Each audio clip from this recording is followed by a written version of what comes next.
welcome to the show, Chase. Thank you. It's great to be with you. Well, wow, man. I'll be meeting you again in Branson, Missouri, here in 2019, where you are going to be an where you are an invited speaker. I am, and Gen 6 conference. It's the biggest in the country, so it's quite an honor to be part of that cast. I'll tell you what, I was with my wife at the last two, and man, it is one awesome thing. It's groundbreaking. It's cool as hell. Love it. And those people ain't got their tickets, man. You better scoop them up because like you just said, there is nothing else like this event.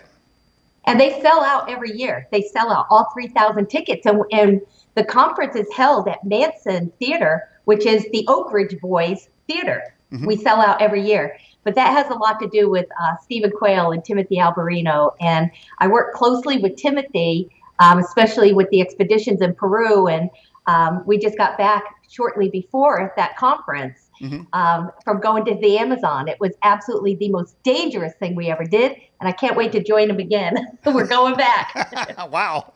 That will be one awesome event. Man, I want to be a world traveler too, man. You got an extra ticket? We may. There's always room. We work with Bohick Ruse, and of course that's Anson. Just an amazing group of explorers. And Bohick Ruse is known around the world as some of the best treasure hunters, and they're really successful archaeologists and just adventurers getting out there looking for things that others can't find. That is so awesome, man. Now, so while you're jetting around the world with Tim Alberino and Steve Quayle, I'll be down at the Walmart. Don't really sound all that fair. Well, there's a lot to discover in Walmart too. Oh. I know. I have rainbow everywhere. No, you're right. You're right. I've seen the videos on YouTube. There is a lot to discover there. Or our last week guest described them as wall Martians. So perhaps, so there's a tie-in there, right there. Yes. And we're going to be talking about that tonight. Well, Chase, welcome to the program. And listen, I want to know, how did you get involved in I guess with MUFON in general, but to be specific, your love of investigation of sort of esoteric things, UFOs, mysteries, and things like that? It really started as a teenager reading the book by Eric von Daniken, which most of us have read, Chariots of the Gods, and it just really sparked something, deep inside, a passion to ask the questions, not be afraid to step out of the box, because I always felt like an outcast, but I kept it all inside, so I'm thinking there's a Chase everywhere. I would have been the one 40 years in the desert. Instead of speaking up after 40, I would have been the one after 5, probably tapping on a shoulder saying, "Hey, Mo, can I see that map for a minute?" So I kind of consider myself more rebel, renegade, and yet I always come back to the foundations of truth. What was the sort of the first thing where you looked at something, or you want to investigate something? You're thinking, "Wait a minute, that's not right," or "I want to know about this." Do you remember what the first couple of things were, maybe, that got you interested to go deeper?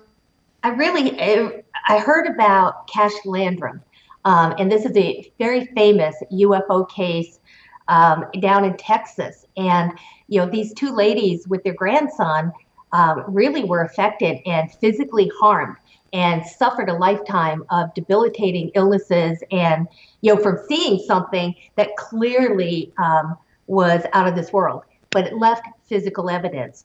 And then, of course, reading probably the Hill case, up in New Hampshire, Betty and Barney Hill. Mm-hmm. I mean, here's a biracial couple in the 60s, early 60s, coming forth with a story like this. There's no fake in this. There's no, and it should have been ridiculous, but there were things about it that were true. And I knew that. And it just sparked this, I want to find out for myself. Mm-hmm. Now that was before Photoshop too, right? Absolutely. And it was before all the books and, YouTube and computers, and there really wasn't information. There wasn't anything coming out about abductions. Yeah. So it was BP and AP, before Photoshop and after Photoshop. And really, it's including Roswell. I mean, you have to sort of go back to make sure you get, I mean, if you look working on a foundation that there's something wrong, there's information we're not being told, there's something else going on. You have to go back, but once you get that foundation, hey, there's, in fact, even in your archaeology, there's evidence of this, there's evidence of that, there's evidence of this. So when you come into, say, a modern photo, well, you can question whether or not that video is true, but you've got a foundation to say it could be true. It's not. Every one of those is not made up, and you know that there, of course, are some that are, but the others are. You already have a foundation that said I was before that. I've researched before that. You know, including the Roswell. It was in the newspapers and the evidence. And I think we had Jesse Marcel Jr. on this show saying that his dad gave him artifacts from that time. So, so I think everyone should just gather make a foundation, whatever subject they're looking at, get a sort of a historical foundation, and then build from that with some skepticism, but build from that, and then see if what you get today measures up to or contradicts what's already been discovered and proven. It's kind of what we do for the most part.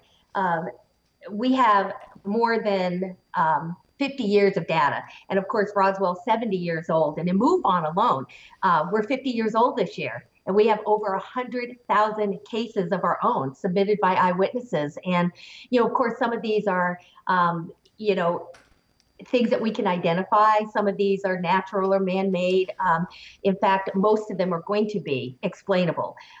Probably about between 3 and maybe big stretch, 10% of the cases absolutely we just can't explain them. We also know that we're investigating ours and theirs. Ours meaning it's R&D technology. So a lot of these triangles were definitely TR-3B. Some of the planes that are coming out now, we have about 40 years from an R&D desk to disclosure, or them admitting now that, yes, we have this. And some things are disclosed before they were ready. For probably about 10 years, we were getting reports, and occasionally we would hear of these silent helicopters. You could see them, but you can't hear them, but they were different, and they were a little different in shape, and you could barely make them out. They were almost invisible. You couldn't hear them. They were completely silent. And of course, the military's like, oh, we don't have anything like that. And then one crashes, raiding bin Laden. So a lot of times the technology is found out accidentally, but for the most part, we are very diligent in discerning between what's most likely ours and something we absolutely can't explain. Mm-hmm. Because honestly, Daniel, the public's had 70 years of lights in the sky and things we can't explain. MUFON and what we're doing today, and our goal, even with Timothy and Stephen Quayle, our goal is when we're out in the field is finding that evidence. That's going to be the only thing we focus on today. Like I said, decades and decades of everything else. Mm-hmm. It's time to move on. Mm-hmm. Well, when there is a perceived crash landing, isn't there a sort of a rapid federal military response team that tries to hit those areas? Has MUFON ever beat them to a scene? Oh, yes, many times. Many times, and we continue to do so. That would be our rapid response team, which is SAT team, our mm-hmm. special assignment team, or our STAR team. And that's exactly one of our benefits of hearing from eyewitnesses first. Have you met eyewitnesses that were lying, and how do you gently break it to them that, well, thanks a lot, but we I try to be nice, of course, because I represent MUFON, and this is an international organization, and we're scientific. So you're trying to always be cognitive that you're representing an international group of people. So we try to be a little understanding as far as not yelling, because we don't know why they would lie. Mm-hmm. I, however, depending on how much money I had to invest to go out there, depending on how much work, but I can tell you it's rare that we go that far. The interviewing that we train our field investigators to do is no different than if you were investigating a homicide or a robbery. The method's all the same. So we're not reinventing a wheel here for UFOs. We investigate like anything else. It's all protocols and procedures by the Institute of Justice. All right. Hey, all right. We have two chats going on. One from our two chats going on. One on our website, one of our YouTube streaming channel. We're also simulcasting on our TuneIn Radio program channel as well. This question comes in from Leon. Says, "Are you in of the way of thinking that aliens are Nephilim demons?" I am not. However, I am not opposed to the fact that this could be part of the phenomenon. So there are really a couple different sides of ufology, and one of them really is a biblical, that if we follow biblical text and go back into ancient and read these as ancient legacy or truth. These are records, especially Book of Enoch and Jubilees and some of the texts that were taken out. But even in the Old Testament, starting with Genesis 6, we could go back and hear of tales. So I think it's a lot of what Eric von Daniken had done is started asking, well, wait a minute, could some of these descriptions be gods? Could they be something different than angels? What is an angel? So there is kind of the prophecy side that believes that the UFO phenomena is a deception, and it's the way that you can fool the elite. So in the end days, it is allegedly that before Christ comes back, like there's going to be a huge deception, and even the smartest and most educated people in the world can be tricked by the Antichrist. And how are you going to do that? Well, why don't we bring in a very large UFO with a lot of advanced technology, and out walks a being that looks more like us than an insect or a grub, right? And they're beautiful, by the way. They can't be anything else, or that would be frightening, right? So they'd have to look more like us. And they start giving us little treats like curing cancer, free energy. And we are in peace, and they offer world peace, because something like that would stop ISIS in their tracks. It would stop, all of us. And there would be kind of a control. We belong to what they call a galactic. And then at the end of 7 years, here it comes. So there's a lot of people that believe that this UFO phenomena is of that biblical warning, and that they're warning us because they've been here before. They've done this before. They've walked among us before. And then, of course, we have those that believe it's really flesh and blood. They're coming here on a full tank of gas and a Red Bull, from other planets. So really, that's where a lot of our focus is these days is we proved 10 years ago they're real. We know they're entering our atmosphere. Even our government admits now they know it too. They've been tracking them. They're investigating, through the Pentagon, which is a huge announcement, by the way. I believe that was our disclosure. But now what we're doing is, what do they want? Who exactly are they, and what do they want? And in MUFON, what we're doing is attacking this and going, organizing the data. We have 50 years of data and information, and we're analyzing this as a counterintelligence operation. In other words, what do we know, and how do we put this together? And just like, we come across a new terrorist group. Well, what do we know about these guys? What are their ideologies? What can we learn? What are they talking about on a street corner? We could do that same thing with this phenomena. We have that much information. So that's where we're going now. Who are they? What do they want? All right. We have this question here. It says, from Phil, it says, who are the galactic aliens? Are they not the fallen aliens? The galactic aliens or the fallen angels, it depends on your belief and where you're coming at this. I really don't want to be put in a box. It's why I work with MUFON, a scientific organization that's really more about nuts and bolts craft and physical beings. But I also work with Timothy Alberino and Stephen Quayle, who believes this is absolutely supernatural and biblical. And it's because, what if it's both? Or what if we're not getting the answer here because we left this part out? So for all of us to have a bigger picture, including Timothy, who is big into partnering, and we're sharing that knowledge and putting our thoughts together on the table. I think this is where it's going to be. And as far as Phil's question, I think that might be Phil Leach. Hey, Phil. I love him. Anyway, they have these. That's what we're trying to determine, is we can't say yet, yes, that craft was from Pleiades. And it was the reptilians from, so this is really where we're trying to get to. And it's the truth, whatever it may be, whether this is a biblical, supernatural, flesh and blood, or all of it. Who's to say it's not all of it, which is something we have to pay attention to, because the secret keepers are giving us hints. All right, we have this question from Curious. It says, have you heard of the UFOs coming through the coronal hole in the sun?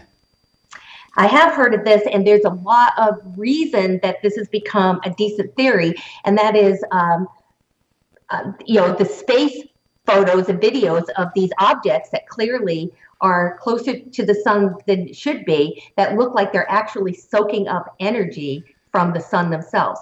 So, again, these are all things that science hasn't been able to explain, neither have our astronomers, and yet, it's really in our court.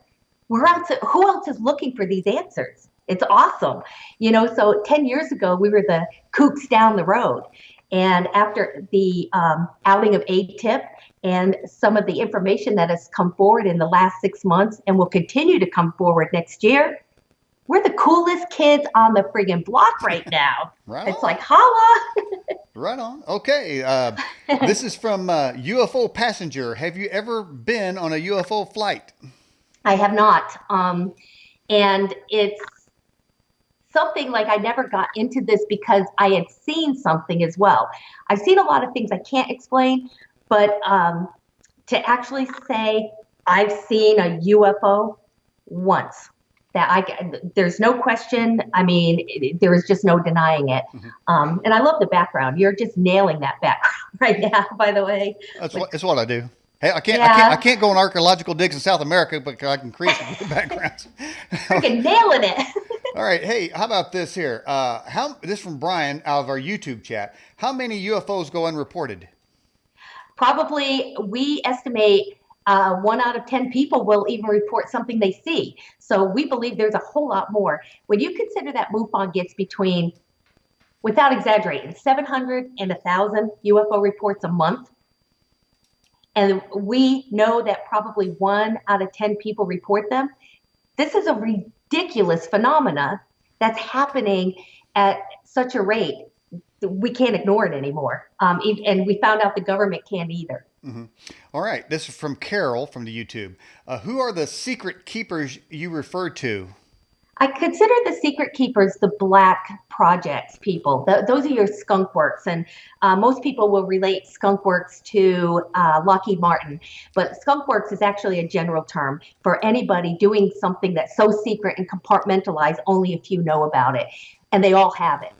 Whether it's Honeywell, Northrop Grumman, Raytheon, they all have skunk works. But those are the secret keepers. And when we have guys like, huge intellectual people that have so much more information, especially top secret type information, such as a Robert Bigelow that goes on 60 Minutes and is asked straight up about, do you believe in UFOs? And without embarrassment, without apology, without hesitation, yes, he absolutely believes them, and they're here right now. They're right under our noses.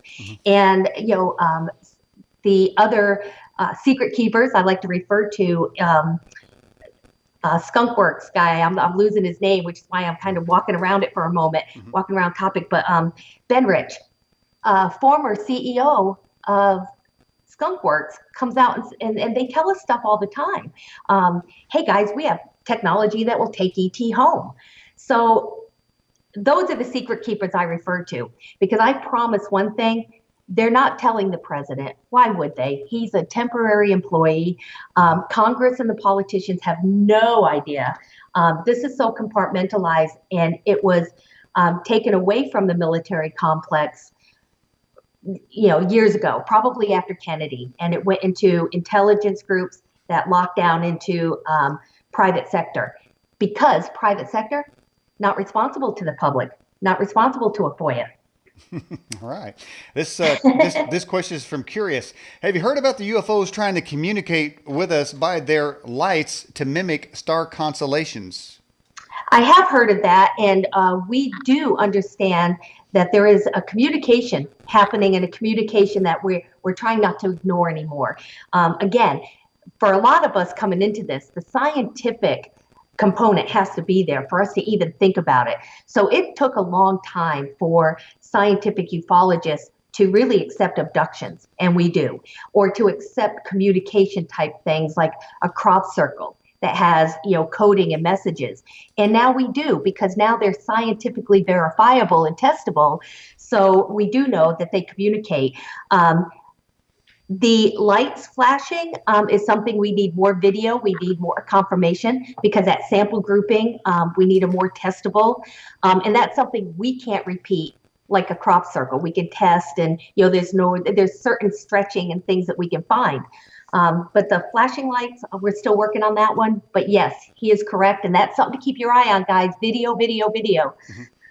Now, do you yourself actually field these reports, or do they come through another part of your organization, and then are they moved to you? Do you get them directly, or do they go through a situation?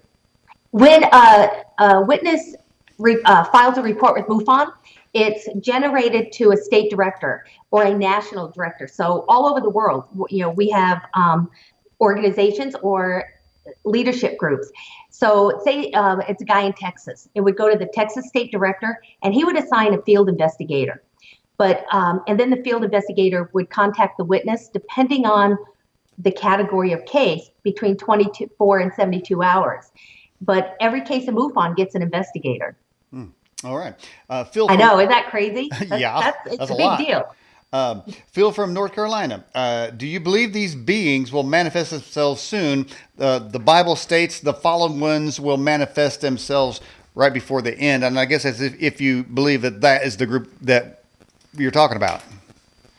It's interesting, and I want Phil to know that there is more evidence on a biblical certainty than there is on the nuts and bolts. Mm-hmm. So don't be faint of heart, don't be fooled, don't be deceived. Let's not be so quick to think they're here to save everybody and everything's love and light. Don't be so quick. So good question. I do believe that I believe that they will manifest, and I believe that it may be why we're getting more and more reports of giant wolves. I mean, come on, a giant wolf the size of a horse, and yet we're getting these reports from extremely credible people. And what does that mean? Does that mean that now the veil is getting a little smaller, because we also know that there will be horrific creatures and monsters unleashed as well. Mm-hmm. So we'll see. Yeah. Now I noticed that in your well, I actually snagged it from your book title. I think I have it here. Let me see if I can get this thing up here. That you do more than just investigate UFOs. You do like spooky paranormal type things as well. If you don't know what it is, I'll probably go look. Whether it's a ghost in the basement, I'm often the trigger, on the kind of the bait. Often they'll put me out in the woods by myself, waiting for, Bigfoot or something, or a ghost or whatever. But yeah, it's, I just love the mystery or the adventure. And, I'm old and I'm grumpy. So there's things about going out with maybe 6 of your best friends or people that you really like to be with, and you're sitting out in the woods, and it's 3:00 in the morning, and you hear a twig snap, and everybody's like, "Whoa, what was that?" Mm-hmm. Well, it's the woods. It's nighttime. It's probably a raccoon that just jumped from a tree to get something to eat. But for that moment, like, your heart's pounded, and it's fun, because I think it's way more fun to believe and get out there than it is to sit in the house and watch it on a TV show. Mm-hmm. Yeah, or going to Walmart. Okay, I'll tell you what here. On that vein, I have got a video set up for you. You may have seen this. I don't know how recent it is, but this video appears to show a spirit coming out of one guy who goes into another guy that's walking. I don't know if you've seen it, but you should be able to see it. Let me get out of the way here so folks can see the movie here. All right, here it comes.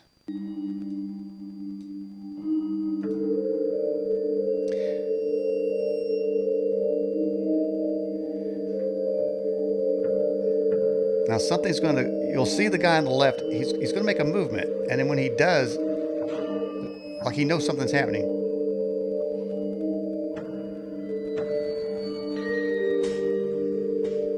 There it is.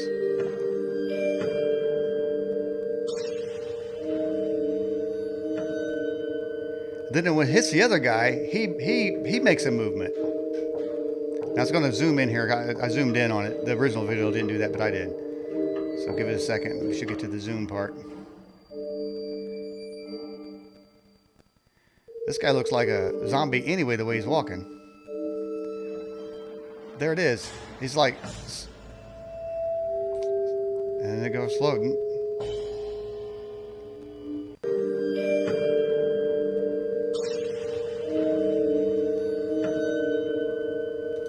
What do you think of that there, Chase?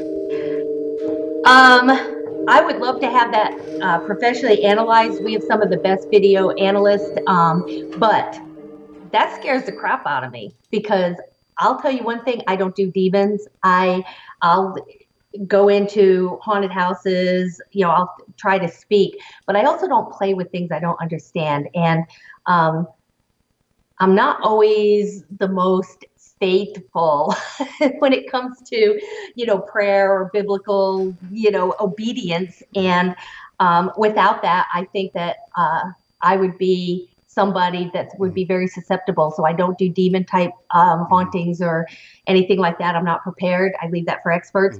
That would scare the crap out of me. And if that video is true, that means almost anybody.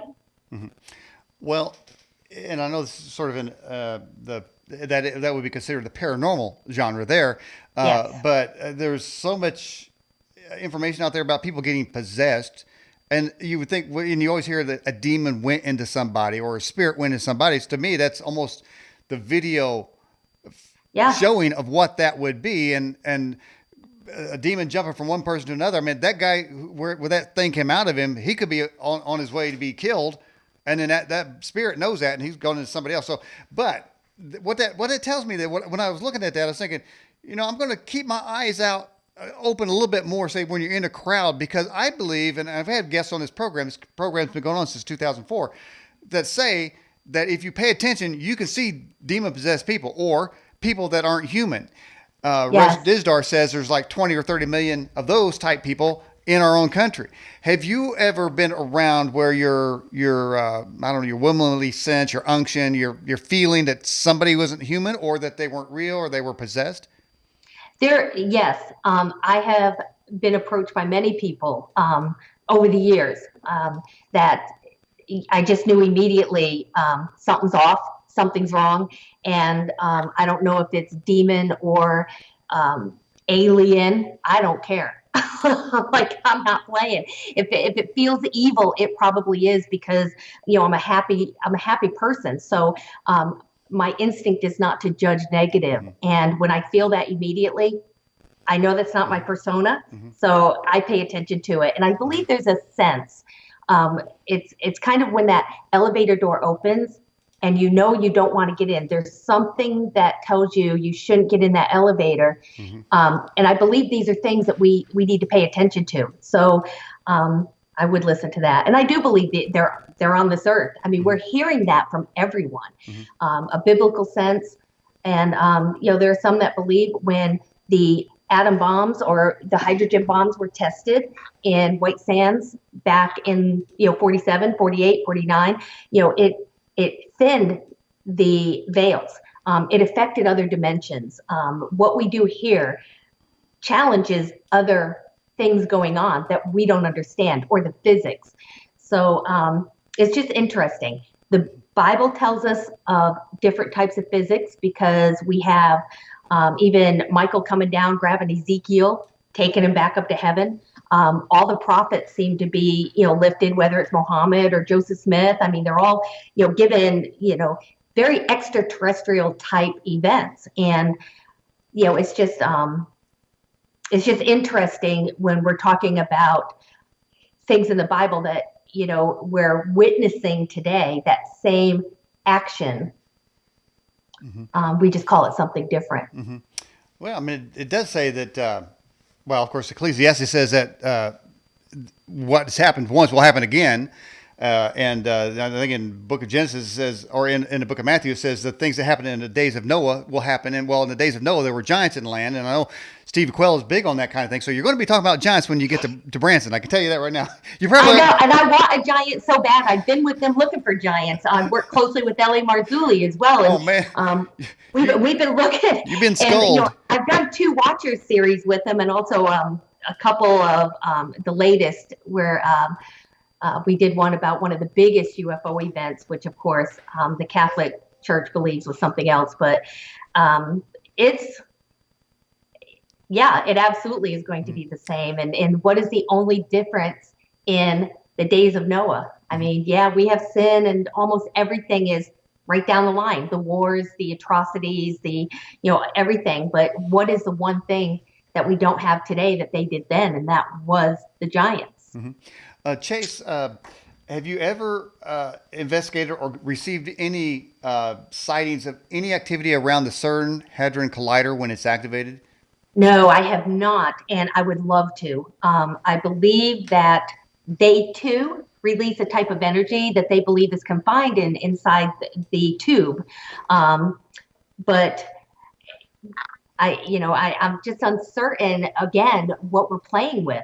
It's just like when I'm on a paranormal investigation and those REM pods came out, and the theory was if you really increase a big bubble of high electromagnetic fields, apparitions would have enough energy to manifest. Well, that's a great hypothesis, but we're playing with a supernatural field. So my thoughts are, we do this and 20 minutes later, we're bored because an apparition didn't come up. So let's go do EVPs in the basement. But what if something's half there? We have them half in this world, half in not. Or what if you're pulling them from a heaven? What if you're pulling them from a good place? And I'm just looking at us, and this was a big epic moment in how I investigate, because if we cannot scientifically go there and understand it, we have no business playing with it. I understand CERN trying to do this, but at what cost? And of course, they're just asking for conspiracy, with their emblems and, things out in front. It's no different than the Catholic Church right here in the United States on Mount Graham, with the world's most advanced telescope, and they're calling it Project Lucifer. And then they wonder why people talk. Dude, you're asking for it. You're asking for conspiracy. It's crazy. Well, concerning the Hadron Collider, I mean, there's so much information out there saying that they're not looking for the God particle. They're trying to create a portal for who knows to hell who to come through there. And the connection of force UFOs, many people believe that they materialize. They don't really travel. I mean, there's a lot of theories. Of course, there's the travelers, they travel from one universe to another, whatever, and they go through bend, time, and space and these kind of things. The others is they materialize. Of course, there's the ones that say they come up from the ocean, from the center of the earth. So there's all sorts of hypotheses. But the thing of sort of coming through a portal being created would fit in with the theory of the Hadron Collider having created that portal, and they're coming and going through there. Except that we have reports and, very specific things that have been written down, and eyewitness accounts, from the 1800s when there was no CERN, or even things in our sky, talking about these airships. And, so I believe that, I do believe in materializing. And again, that's at physics, because, what's the hardest thing to believe about an abduction? Is it really, these otherworldly beings, or is it that they these otherworldly beings come down in a craft and then materialize through your wall, take you, beam you up it sounds absolutely ridiculous, except when you look at this with the scientific paralysis. This is absolutely scientific physics that we're looking into and testing today. So, like I said, it should be ridiculous, except. Well, then we have the D-wave quantum computer, which they say can bend physics and alter physics to allow such a thing of materializing through a wall. And some people speculated that quantum physics, Chase, is really how Jesus operated when he appeared in various places. And so, God may be a mathematical God. And certainly I would say the evil forces of this planet are trying to unlock the secrets of God. They always have been. I mean, the Bible says that Satan wants to be as God, sitting in the place of God, so people would think he is God. That's his ultimate desire. And I'm sure there's plenty of people on this planet that would love to have anybody rule over them other than a benevolent, a God type of figure. They'd much rather have a Satan out there so they can party and jam all the time. All right, let's get to a few more questions for you, Chase. This is from Phil, North Carolina again. How do you know these aliens are entering through a dimensional hole? Could they break through? How could they even break through into our dimension? It would depend on their technology. We're not really sure how they're doing it. And, I'm one that kind of believes that it's a time, space, it's a consciousness thing, and a materialization. I do believe this for many reasons. One is every amateur astronomer would watch these crafts come, into our atmosphere and, pass by the moon. When you consider how many craft are reported, that show up on a radar, even just the evidentiary facts of some of these sightings is enough. So I don't know if how this is all coming together. There's credibility and credible science backing up all of this. But if our secret keepers are looking at dimensions and they're looking at portals, stargates, and they're looking at materialization. And that started when we had the Nazis come in with Project Paperclip, right. And all of them were involved in this type of research and testing devices already. So if we have it, we're using it. Absolutely. I mean, it's ridiculous. And unfortunately, that's human nature. If we know how to even reproduce DNA, we're going to. It's what we do. All right, this is a question from UFO Passenger. Are you going to watch the new Project Blue Book TV show coming this month? Heck yes, absolutely. I'm very excited for that. It's drama, I understand, but I do know that the director has been very diligent. They're using only those cases, and it's just fun. Like I said, I love these shows. I actually have a show coming out. I'm going to be appearing. I'm casting a show that's going to be on Travel Channel. It starts in April. I'm appearing with Richard Dolan, Nick Pope, Michael Schratt, Bob Spearing, a lot of MUFON people. But it's called UFOs and the Lost Evidence. It'll be on Travel Channel. I also am associate producer. I'll be putting a movie out here called The Seeding. It will be on Netflix. In April. Wow. So, but there's a lot. Right now, UFO shows are the hottest thing. You're going to see them everywhere. And the next year, it's almost every channel is going to have something. Well, now, with that being said, or is that just a prep for a disclosure? It could be. And I do believe, and we've heard from Lou Elizondo at the MUFON Symposium that he knows that the first part of this year, the first half of 2019, will be producing information that we will be having a very different discussion about UFOs. So basically, I think there's a soft disclosure going on. I hate the word disclosure. We're so burned out on it. But, yes, I think there's been information. And for me, when the Pentagon came out and no one knew, it was the best thing ever. I mean, I just felt very vindicated from a lot of my, especially military friends. It's like, bam, now what? Told ya.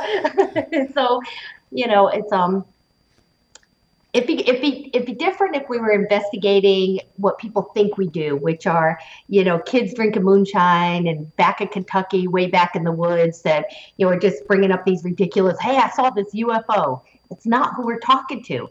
We're talking to pilots. We're talking to military members. We're talking to scientists, astronauts. Oh my gosh.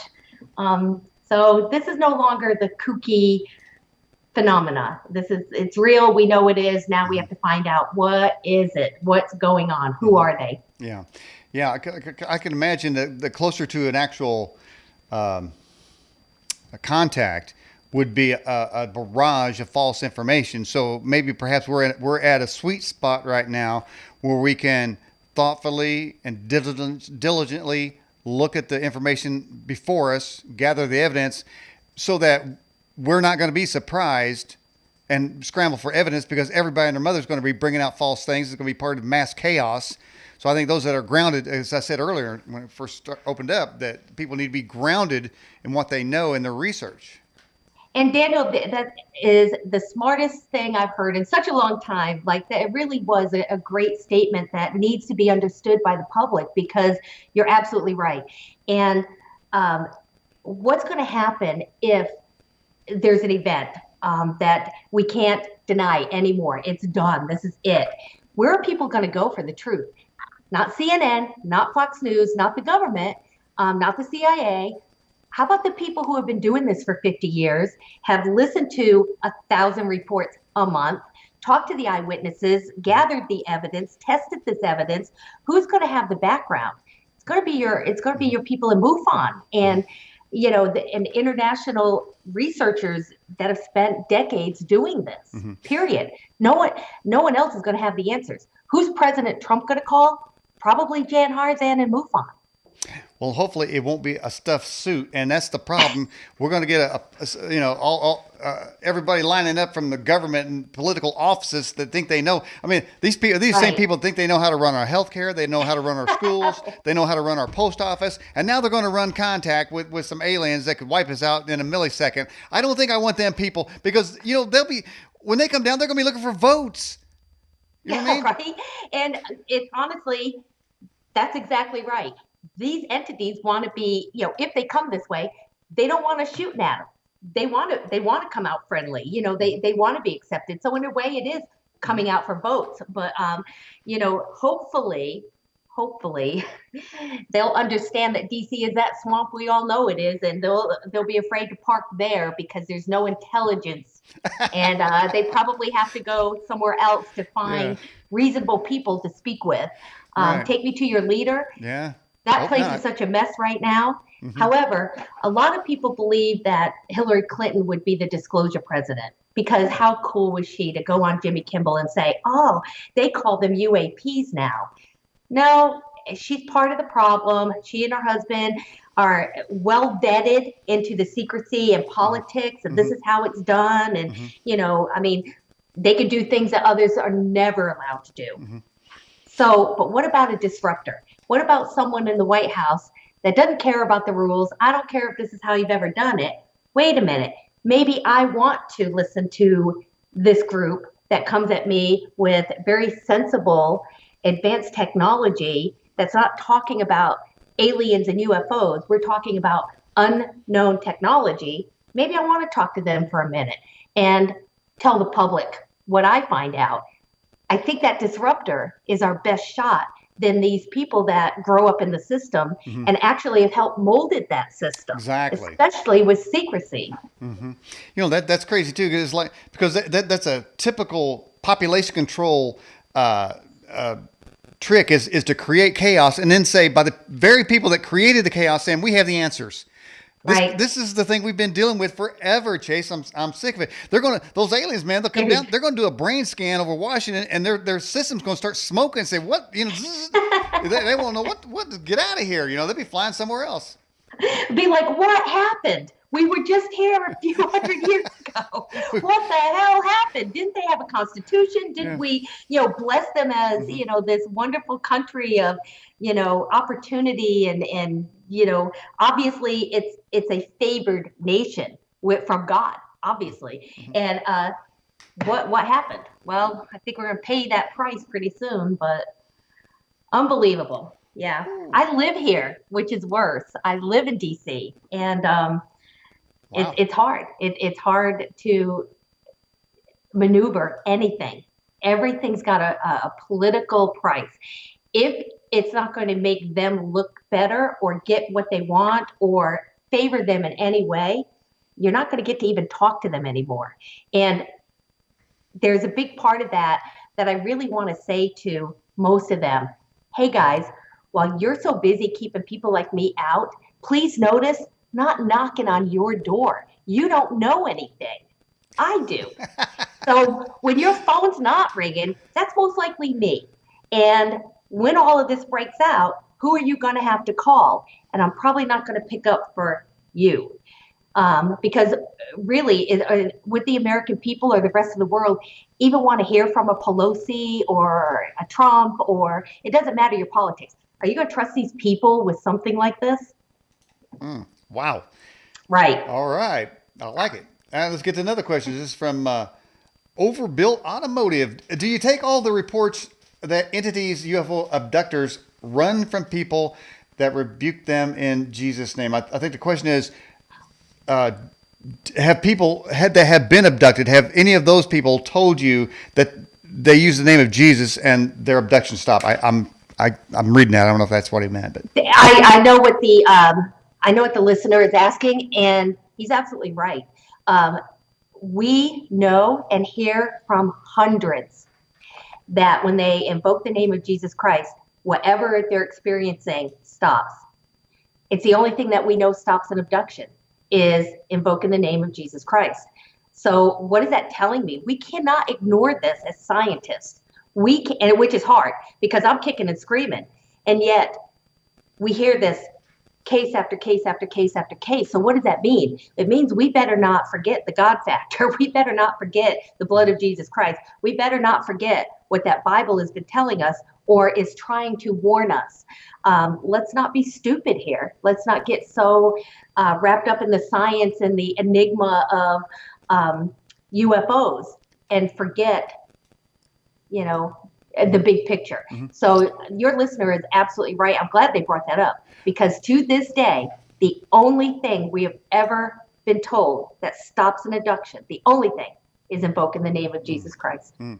And all the UFO shows, investigators I've ever talked to on this program, I've never heard a single one ever say that somebody uses the name of Muhammad or Buddha or any such thing. It seems that when those names are invoked, more activity happens. But interesting point. And you know what? That's something I think I'd like to research because you're right. And, I have a pretty big ear out here. And I have never heard that either. That's amazing. We have an abduction specialist team in MUFON, and it's called ERT, Experience Research Team. And it's actually headed up by Kathleen Martin, who is Betty Hill's niece. Betty Hill, after she and Barney got back from that experience, the first person she called was her sister. And of course, her niece, Kathleen, were right over at the house. So Kathleen has devoted her life into this abduction phenomena and runs our MUFON group. And I think I want to call her and ask her about that. And I'm sure of the answer, or I would have heard it by now, but I want to double check. That's really important. That is a very important fact that we can look at. That's excellent. Now, of course, when you go to Branson, you'll definitely be in friendly confines there. But in the more sort of secular venues, do you find that what you just said about the name of Jesus, does it decrease your stature in any way that you detect, or do you feel a sort of a standoffish when that is mentioned? Yes, although it is something that can't be denied because, that comes out. What mainly is done with that is nothing. We just don't talk about it. We don't discuss that that's the only thing. And yet we have hundreds of people, if not thousands, who are terrified when these events, when they wake up, they can't move. They see these creatures, they see these things. And, it's curious. So you're absolutely right. In the secular part of ufology, they do not want to even If you even mention biblical theory in the extraterrestrial field, they naturally assume you mean they're all demons. And that's not true. Timothy, LA, none of these guys believe all of it is demon. They believe all of it is biblical. And all that, it is a deception, but not all of this is demon. Right. So it's, it's that painted again, it's that broad stroking to ignore it. Because we have many that think it's all love and light and they're all going to save us. And to me, that is part of the groundbreaking part of the Gen 6 conferences to begin with. Yes. Because forever, sort of in the Christian world, and I guess we could talk about that as just because it's the major component of America's history, has always been, it's a demon. Don't talk about it. Don't look about it. Oh, there's UFO. No, it's a demon. I got abducted. It's a demon. And that really just lost. That would have lost credibility with, say, a secular world that is looking for answers too. And they're always told by the religious, that what they would term the religious world, is everything's a demon. Well, it's not a demon. There's a blast pattern where a UFO landed. That's not a demon, unless he's, So with the final realization of a group of people, including yourself, I suppose, that are among them, are saying there may be some, there may be others. Some are absolutely real, and it's like telling the truth. So now the credibility is on this side now. Now that the whole picture has been admitted to, that it is genuinely that way, they almost have the authority now in the situation, because biblically, there are more biblical evidence of extraterrestrial activity than there are in the secular world of their ancient history and writings. Absolutely true. That is absolutely correct. And a lot of that has to do with archaeological finds. It has to do with biblical text. It has to do with Dead Sea Scrolls. And some of this stuff was found later. You can't make this up. I mean, there's a lot of fact within the biblical narrative. And truthfully, I'm a little mad at the Christian community. I'm not hearing this. This is things that would save souls, to help those not be deceived. Why are we not talking about this? I mean, I want to make a silly statement, and I do say this kind of tongue in cheek, but we were talking about angels coming down here and landing on Mount Hermon and thinking human women are beautiful, having sex with them and creating giants, and I would have been glued to that Sunday school class. I mean, let's talk about the things that really are going to affect our salvation, and not worry about, the silly little things. Oh, we got to love each other. Well, we get that. We get that. Worry about my soul and my salvation, because it's going to get really ugly very fast. And I think that a lot of people that are grounded or believe they're grounded are going to be toppled, and they're not going to recover. They're not going to find their footing again, because they did not understand this correctly. They did not understand what this is. Should we be afraid of demons? I have friends or people I know that, I'm going to go and be an exorcist. These things are eternal. These beings are powerful. They are so powerful, for a human to even look upon them would be put on their knees. And you're going to what? With your bad little self? It's like, come on. Stop playing. We need to understand exactly what we're dealing with. The power and structure. What does real evil look like? Oh my gosh, Daniel, I don't know. And I hope I never see it, because I can't even imagine some of the horrors that go on behind closed doors, probably in my own neighborhood. What does real evil look like compared to that? Well, I guess the key word, one of the takeaways for tonight is definitely foundation. It just came to me where you're talking about when information starts coming down, whether it's contact or whether somebody just comes to the realization things are happening out there. The Bible says, the person that has their house built on the rock will be able to stand. Those that don't that haven't done their research and their due diligence and had an open mind. I mean, you do have to have an open mind. Because we've been so programmed, but if your house is built on sand, you're going to be washed away. And I think you started to mention that the great deception, the people that are deceived built their house in the wrong place. They don't have a foundation.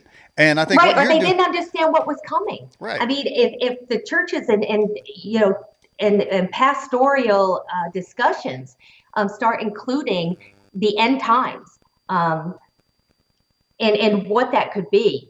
Even if it's not our generation, Daniel, it passes on to our grandkids. They hear from us. They hear the narrative, because it's coming. I don't believe for a second that, it's silly words on a paper and a fairy tale. So, it's going to be a tumultuous time. And they're warning us that you will be surprised how many will swallow this so quickly and say, well, of course it's aliens. Of course it's aliens, right? It can't be God. It can't be angels. Of course it's aliens. They're right here. Mm-hmm. And what if they came out, Daniel, and they looked very much like us, maybe a little different, and then told us they were our creators? Now what? How many do we lose then? Mm-hmm. It's a deception that people don't understand how played out, how powerful, how well conceived that deception is going to be. Mm-hmm. Exactly. And the closer we get to that, the more I see people's intelligences are already under assault in 50 million different directions. And so the population is being prepared. I don't think it's going to be that hard of a job. No, because if you're right, you have to keep quiet. I mean, we see it all the time. Okay, I just politics, what I'm seeing as an observer, you've got a certain group of people that have no problem yelling out things and, attacking people when they eat. But then you have a very, they call it the silent majority. People like me that I'm not going to talk about who I voted for. I'm not going to talk about or get involved in that type of behavior. So there's a certain amount of people that are keeping quiet.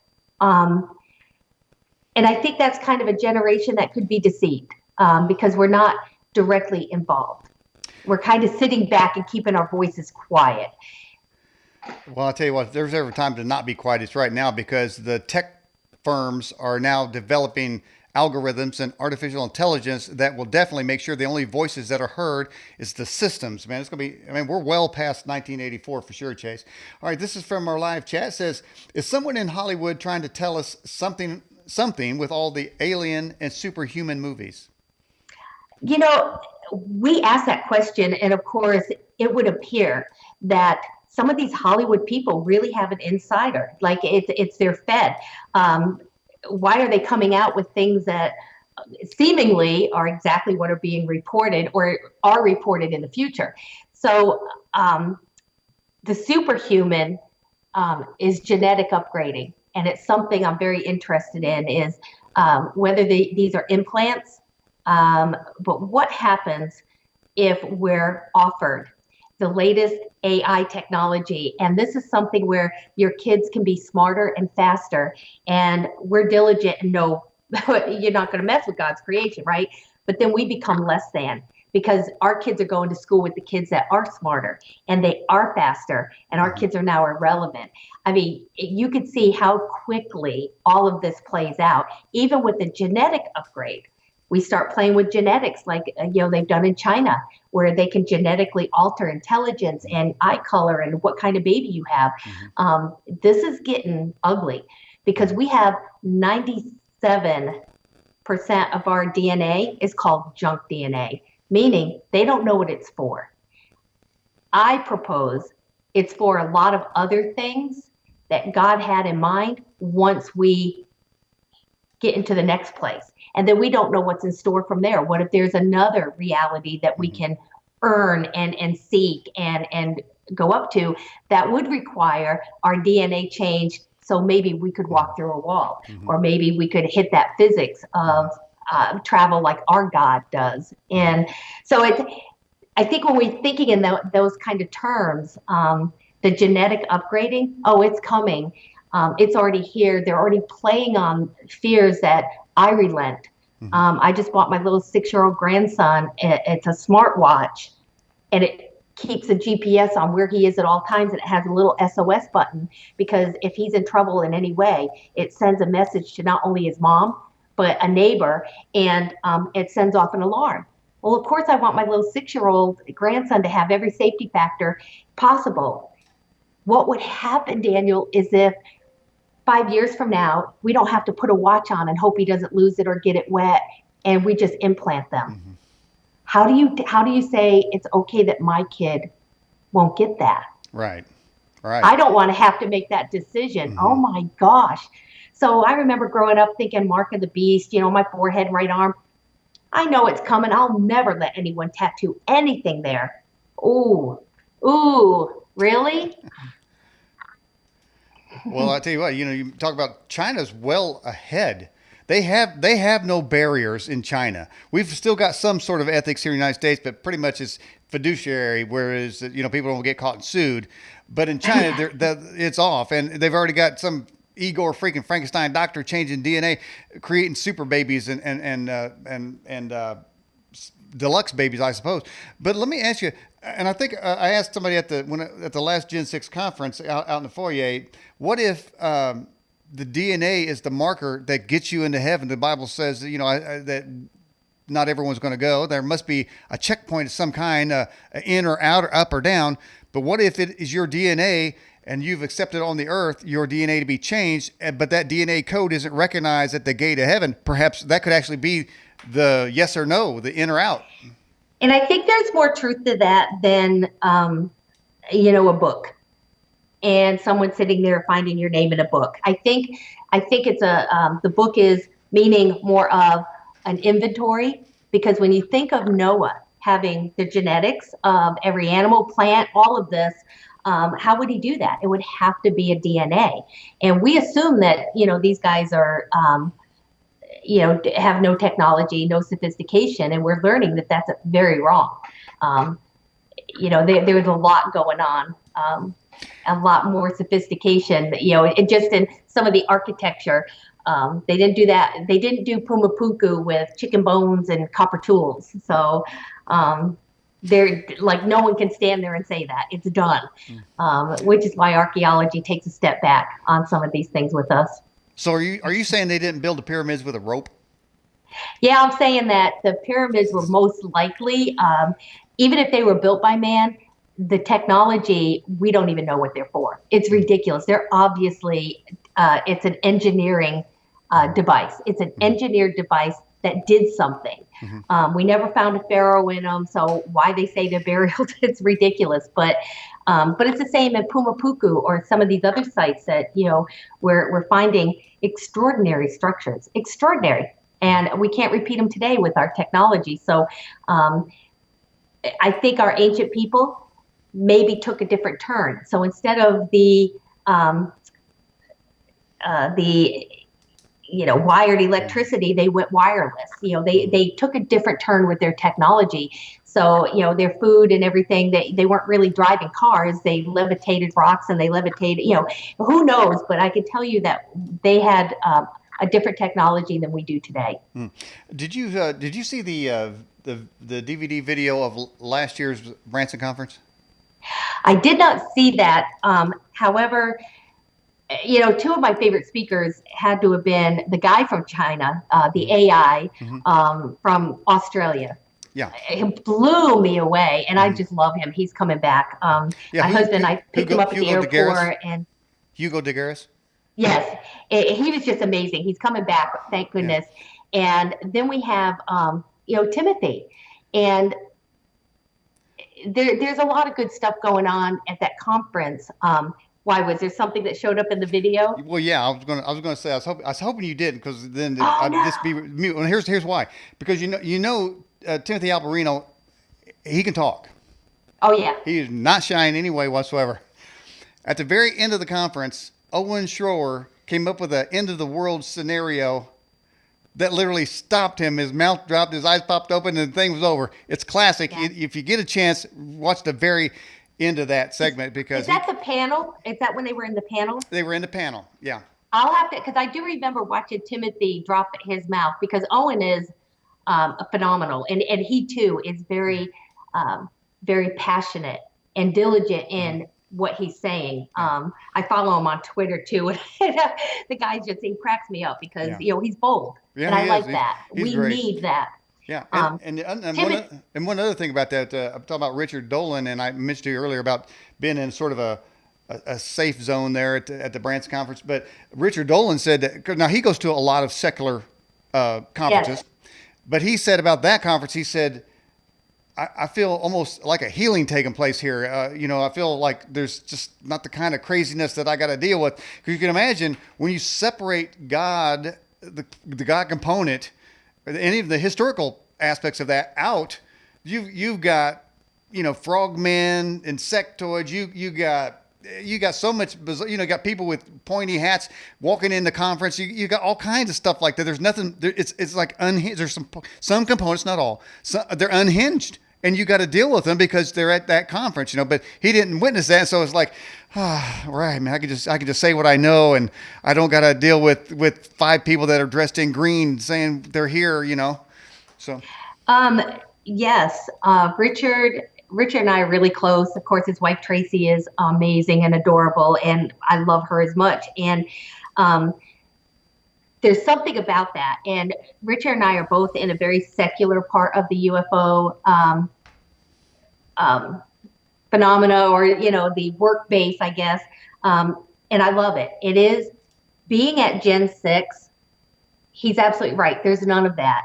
We're around professional. The conversation is amazing. The everything from the vendors, and I don't want to insult my community, but you're absolutely right. I mean, there's a component that comes with it. There's almost a silliness or a very fringe part that we don't deal with at Gen 6. None of that's there at all. In fact, the vendors are all just the speakers.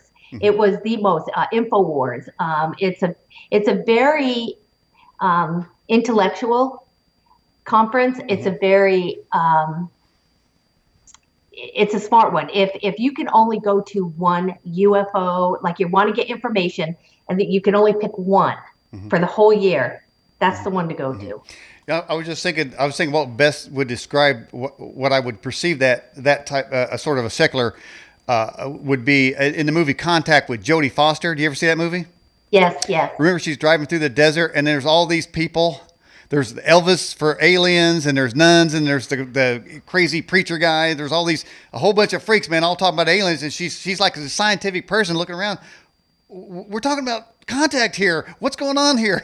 She had this, or that group in the movie Independence Day that went on top of the building and said, "Take us." That's what I think of. Yeah. Yeah. So you're absolutely right. Absolutely right. And I think I think of that rooftop, and there's a lot of the ufologists, myself included, that's really not endorsing that anymore. We're really walking away from that, and only hitting the conferences where we're talking to people who are listening.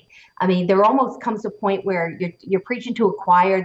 They come, but it's only because they do it every year. They're not really listening anymore, and you could tell because they're not by the conversations. And I just our part of our mission in MUFON is education. Educating the public and putting out this information for the betterment of humanity. And it's just something we really, really need to get back to. And that's good old fashioned real stuff. But in the conferences, but it's still fun, Daniel. I mean, we had a blast. I mean, the conversation. So it's not so serious that you're not having access to the speakers and you're not having a really great time and everything's available. It felt more like how does it feel more like family and friends? And there's 3,000 people, and then there's another 25,000 watching on a live feed. So, it's a huge event. It's 3 times bigger than our best UFO conference that I know of here in the United States. Biggest UFO conference right now is Congress, International UFO Congress in Arizona, Phoenix, Arizona. And here's Gen 6 selling out at 3,000. Obviously, the public needs more Gen 6. Yeah, absolutely. Like I say, it's completely groundbreaking, and bringing secular people together with spiritual people. I can't stand the word religious. I just can't stand that word. But people need to know they're not going to get demon possessed if they ask the question, "Are UFOs real?" I mean, that's been right. It's almost been like sort of a church control thing. If you even ask the question, you're talking to Satan and stuff. And so, we don't need to leave our inquisitiveness at the church door. We need to be the same people trying to discover the truth, because really everyone's life is based really on discovering the truth. And Right. because I don't know if it makes you a better person, but I'd rather know the truth and not be able to do anything about it than not know the truth and be a subject of somebody else's control. Absolutely. And how many of those parishioners are watching every Friday night Ancient Aliens and slowly, You mean sneaking? slow, They're sneaking and watching that show?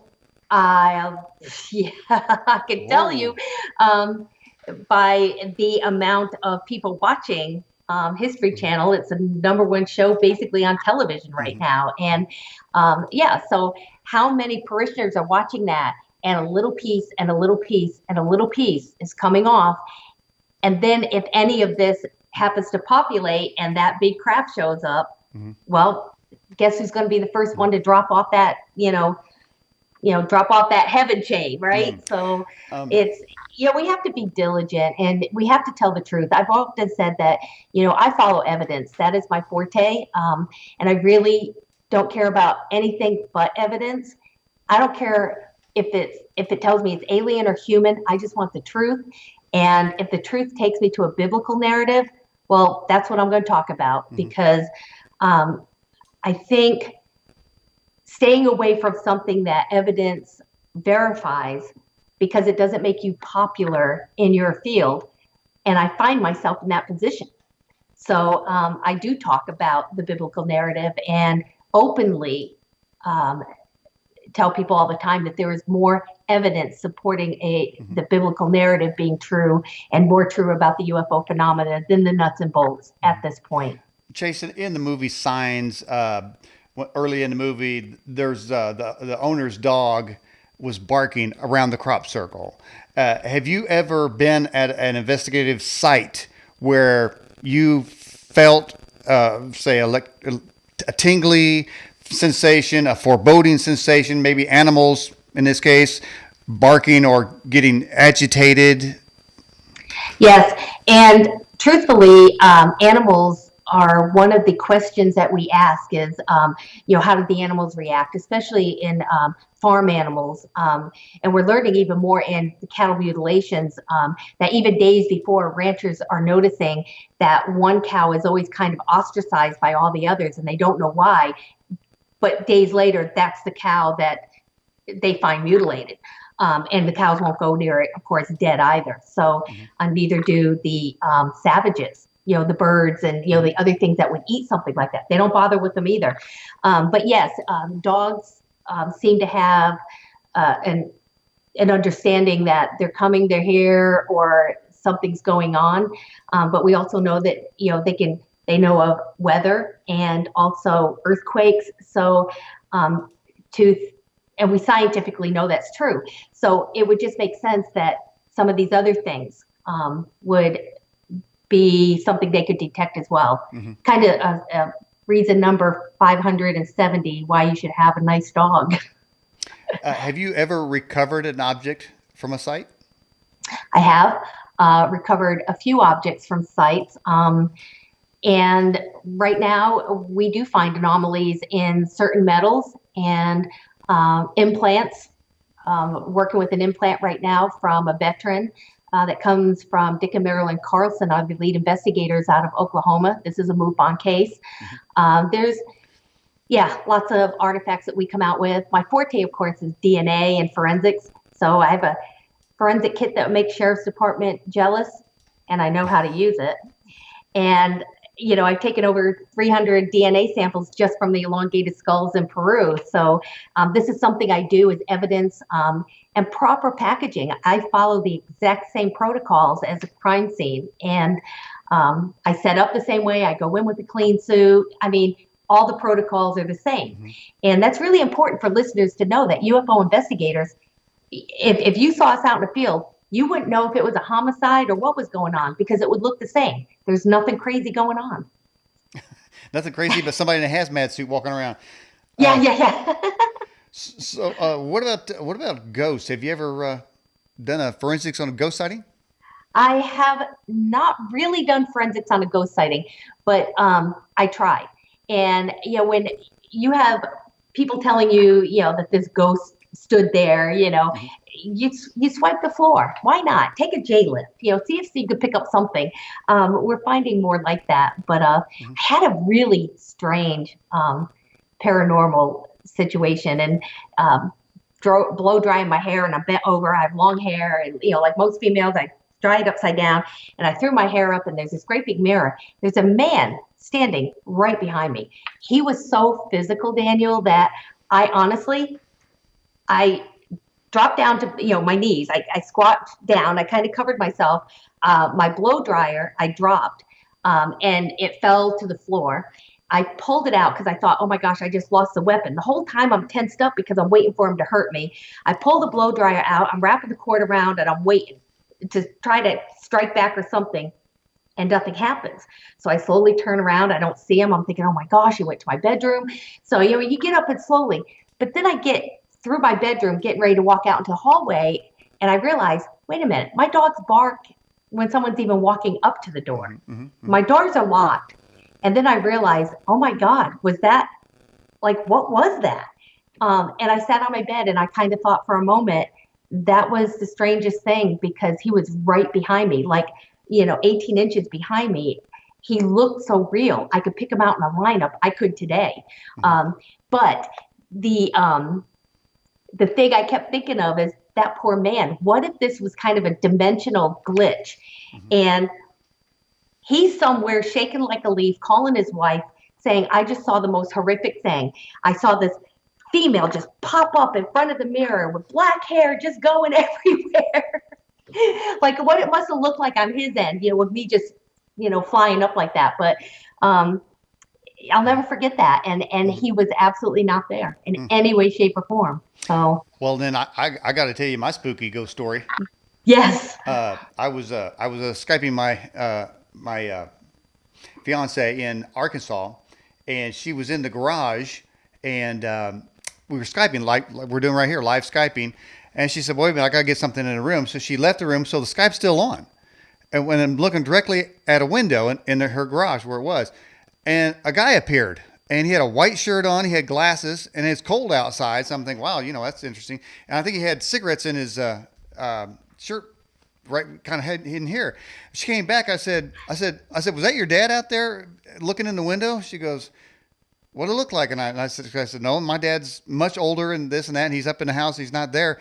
And she said, besides, that's 15 feet. That window is 15 feet in the air.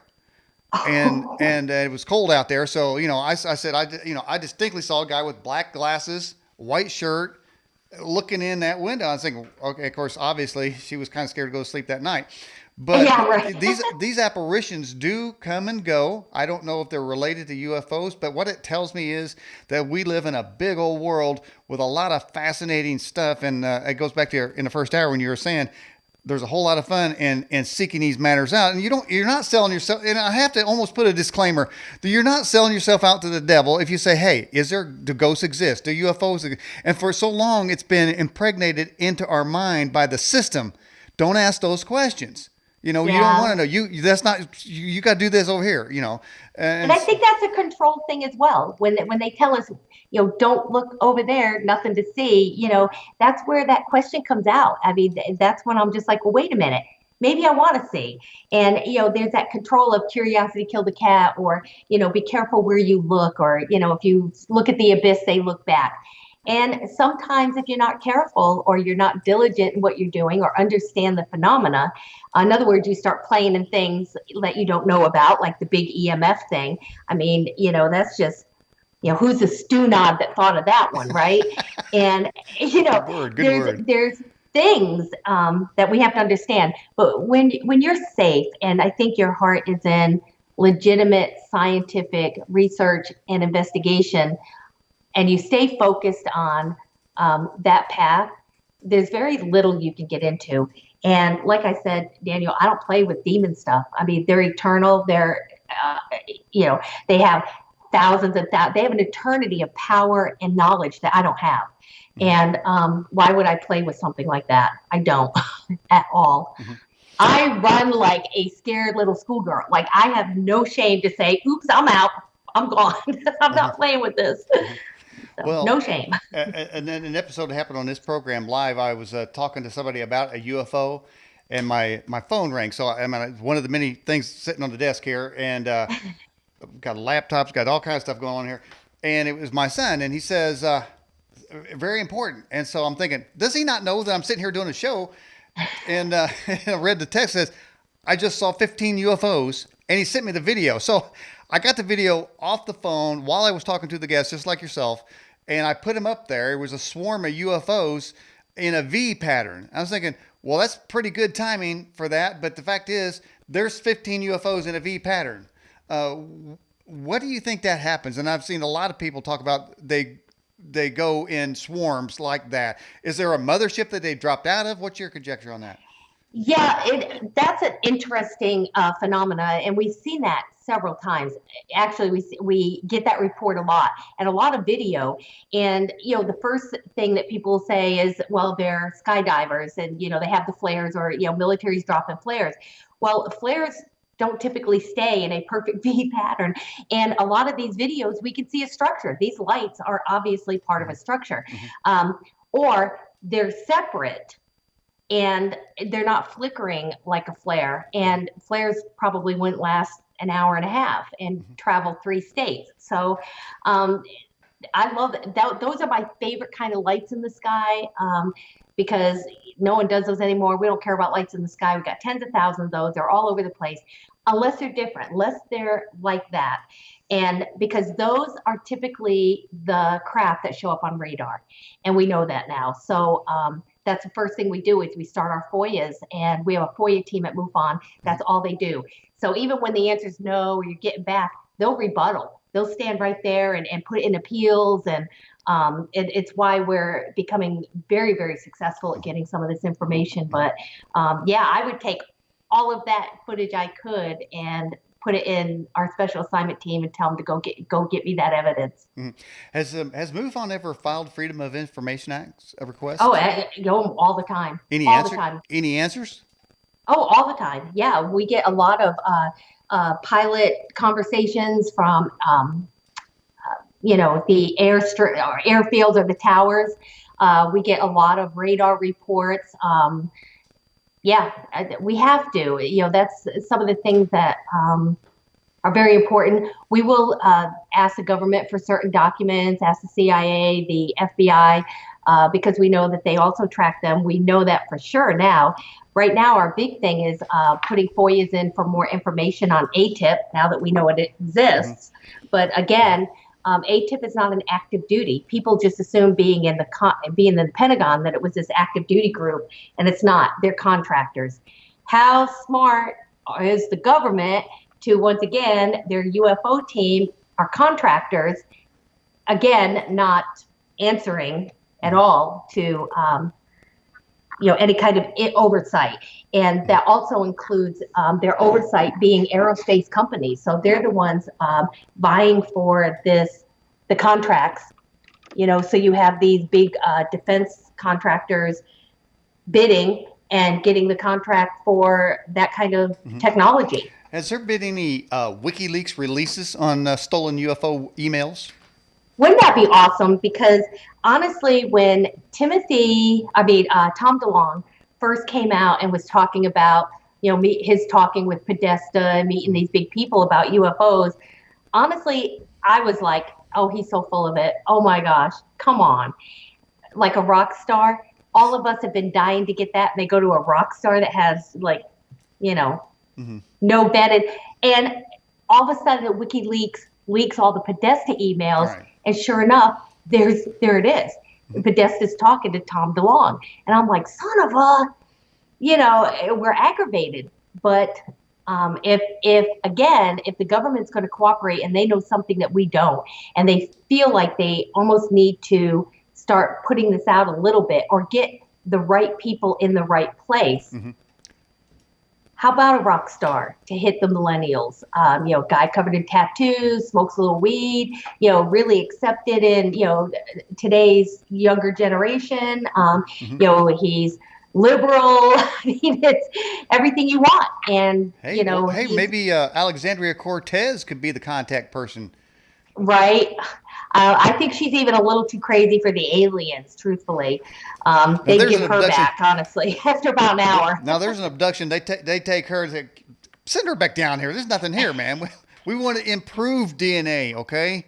Exactly. It's like she's talking in circles. She's not saying anything. We don't understand. Like, what do you mean? Get to your point. Well, what she do is she tell the aliens, hey, the reptilians and the Greys, we're going to combine everybody's stuff, and everybody will get free spacecraft, free transportation back to the Earth. You know, exactly, and free dilithium crystals too to power those ships. I tell you what, we are getting near to the end of the broadcast. I want to make sure we cover any topic or anything that you came prepared to discuss. I know we've been a freewheeling discussion tonight.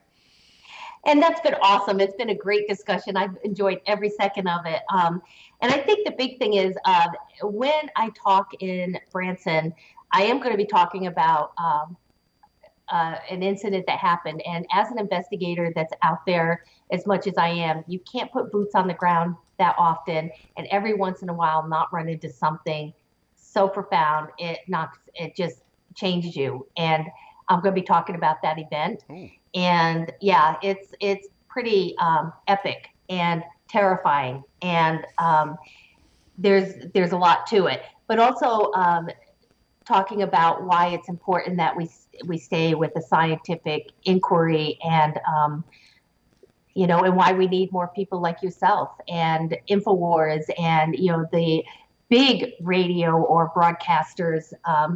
To continue with this and keep putting this message out, because there's nowhere else to go. You guys have got the ball. You are the linemen and the quarterbacks running this information down the field. And without you, we have nothing. Well, we do our part as we can, and the best way we can do it is have guests such as yourself on the broadcast. Just keep getting this out.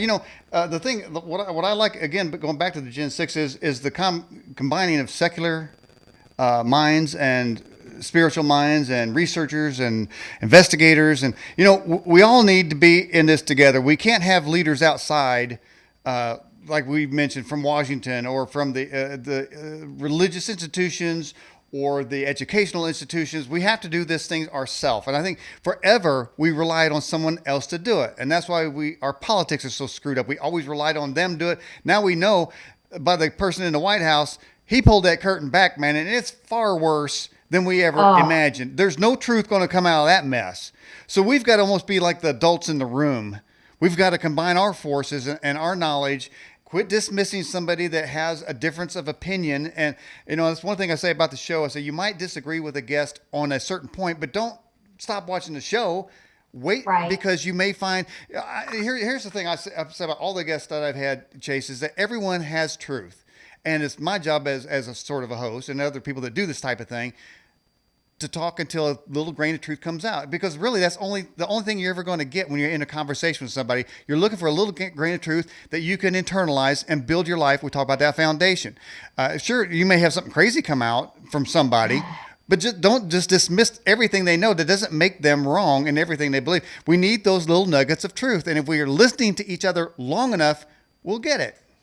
Absolutely. And, you have someone that's brilliant, and no one's bigger in the UFO field, the secular side, than Richard Dolan, who was so impressed by the reaction and the conversations and the class and intelligent discourse that was going on at Gen 6 conference that he was touched and healed. He used the word healed. Wow. So, my husband and I, we were just in bliss.